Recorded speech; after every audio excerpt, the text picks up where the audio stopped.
តមានរបស់លោកជំទាវកេនអច្ចារាបាទសូមគោរពអញ្ជើញ Your question is from our judge, Lok Jumthio Ken Achara, the chairwoman of Moria Cambodia. តើភាពជាអ្នកដឹកនាំពិតប្រាកដមានន័យយ៉ាងណាចំពោះអ្នកហើយតើអ្នកនឹងបង្ហាញភាពជាអ្នកដឹកនាំយ៉ាងដូចមនិចក្នុងនាមជាបវរកញ្ញាឯក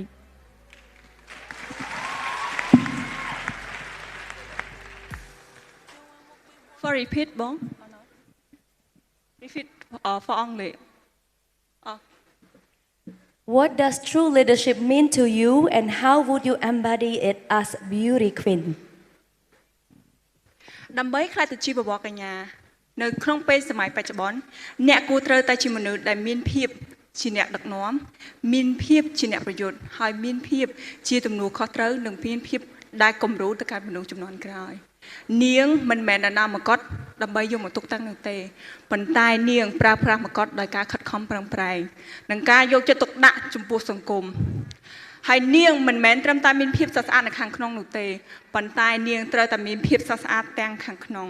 ហើយនាងបានបង្ហាញពីអរិយធម៌វប្បធម៌កម្ពុជាទៅលើឆាកអន្តរជាតិដោយការឈរនៅទីនេះដូចជារូបនាងខ្ញុំផ្ទាល់ដែលកំពុងនៅលើឈរនៅឆាក Miss Cosmo Cambodia 2025នាងខ្ញុំបានបំពេញក្តីស្រមៃរបស់នាងខ្ញុំឲ្យខ្លាចជាប៉ាប៉ិត Be you is the best. Thank you.